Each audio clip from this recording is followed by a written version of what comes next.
ৰাষ্ট্ৰীয় পৰ্যায়ত চণ্ডীগড়ত অনুষ্ঠিত হোৱা কিক বক্সিং প্ৰতিযোগিতাত সফল হৈ অসমলৈ সুনাম কঢ়িয়াই আনিলে জাগুনৰ খেলুৱৈয়ে। চণ্ডীগড়ত ৱাকো ইণ্ডিয়াৰ উদ্যোগত অনুষ্ঠিত হোৱা all India cadet junior and senior national kick boxing championship of boys and girls খেলখনত অসমৰ মুঠ 50জন খেলুৱৈয়ে অংশগ্ৰহণ কৰিছিল। ইয়াৰ 10জন খেলুৱৈয়ে জাগুন কিক বক্সিং এছ'চিয়েশ্যনৰ হৈ প্ৰতিনিধিত্ব কৰিছিল। জাগুনৰ হেম ফুকনে প্ৰশিক্ষণ দিয়া 10গৰাকী খেলুৱৈয়ে 27 নৱেম্বৰৰ পৰা 30 নৱেম্বৰলৈকে অনুষ্ঠিত হোৱা প্ৰতিযোগিতাত ভাগ লৈ বিজয়ী হৈ 7টা সোণ, 2টা ব্ৰঞ্জ আৰু 2টা ৰূপৰ মেডেল লাভ কৰিবলৈ সক্ষম হয়। আজি পুৱা 9 বজাত তেওঁলোক আহি জাগুনত উপস্থিত হোৱাৰ লগে লগে বিভিন্ন দল সংগঠন আৰু ৰাইজে সম্বৰ্ধনা জ্ঞাপন কৰি তেওঁলোকৰ উজ্জ্বল ভৱিষ্যত কামনা কৰে। আমাৰ জাগুন অঞ্চলৰ 10জন খেলুৱৈ চণ্ডীগড় ইউনিভাৰ্চিটি কলেজত ভাল ৰিজাল্ট লৈ আহিব পাৰিছে। তাৰ কাৰণে ধন্যবাদ জনাইছোঁ আমাৰ মৰমৰ ছাত্ৰ ছাত্ৰীসকলক। আৰু জাগুন ৰাইজে ইমানখিনি আমাক মৰম চেনেহ কৰিছে, অভিভাৱকসকল লগতে বাণিজ্যিক ব্যৱসায়ীসকলে আৰু সংগঠনসমূহে ইমান আমাক সহায় কৰিছে, তাৰ কাৰণে অশেষ ধন্যবাদ জনাইছোঁ।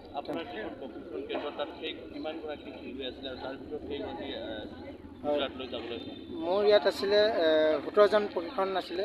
17জন ভিতৰত 10জনক মই চিলেক্ট কৰি লৈ গৈছিলোঁ আৰু গোটেই 10জনে ভাল ৰিজাল্ট দিছে। আৰু লগতে জাগুনৰ সন্মানীয় বিশিষ্ট ব্যক্তিসকল, সাংবাদিকসকল, আমি জাগুন কিক বক্সিং এছ'চিয়েশ্যন তৰফৰ পৰা আন্তৰিক ধন্যবাদ জ্ঞাপন কৰিছোঁ আজি এই অনুষ্ঠানটি আপোনালোকে খবৰ লোৱাৰ বাবে। আমি ৰাষ্ট্ৰীয় পৰ্যায়ত চণ্ডীগড়ত অনুষ্ঠিত হোৱা 27 তাৰিখৰ পৰা 30 তাৰিখ নৱেম্বৰৰ ভিতৰত অনুষ্ঠিত হোৱা খেলখনত গোটেই অসমৰ হৈ 50জন খেলুৱৈ অৱতীৰ্ণ হৈছিল।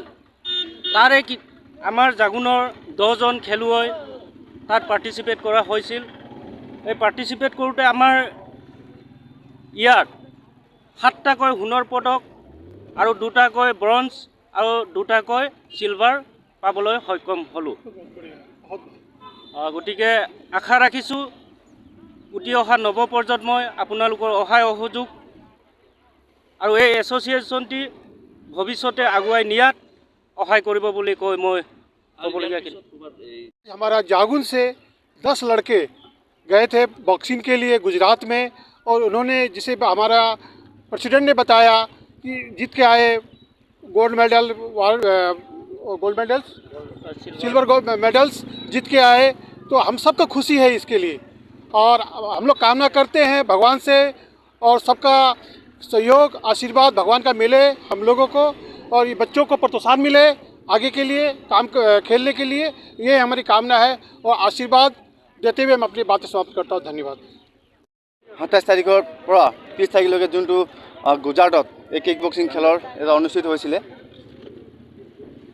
আৰু সেই অনুষ্ঠিত হোৱা খেলত কিক বক্সিং খেলত আমাৰ তিৰাপ জাগুন অঞ্চলৰ পৰা সুচেন দলে তেওঁৰ নেতৃত্বত এই আমাৰ ইয়াৰ উঠি অহা প্ৰজন্ম ভাই ভণ্টিহঁতক লৈ গৈ তাত খেলুৱাই আজি 7টা গ'ল্ড মেডেল আৰু প্ৰায় চিলভাৰ আৰু ব্ৰাউন এই মেডেলেৰে জিকাই আনি আজি আমাৰ তিৰাপ জাগুন অঞ্চলৰ এটা ভাল দিশত অঞ্চলৰ এটা নাম কৰি আনিছে। তেওঁক আজি আমি সদৌ অসম গোৰ্খা ছাত্ৰ সন্থা তিৰাপ জাগুন আঞ্চলিক সমিতি হৈ তেওঁক অশেষ অভিনন্দন আৰু ধন্যবাদ দিছোঁ।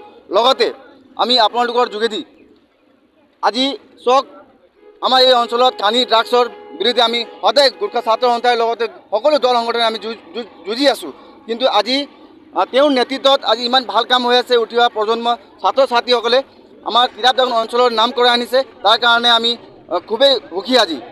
আৰু আজি চাওক 10টা খেলুৱৈ গৈছিলে, কিন্তু 11টা মেডেল আনিলে, এইটো আমি ভাবিবলগীয়া হয় আৰু আমি আশা কৰোঁ অনাগত দিনতো এই ধৰণে আমাৰ ইয়াৰ পৰা উঠি অহা প্ৰজন্মই গৈ কিনে আমাৰ অসমৰ বা অথবা তিৰাপ জাগুন অঞ্চলৰ নাম এনেকৈ কৰি আনিব বুলি আমি আশা ৰাখিছোঁ।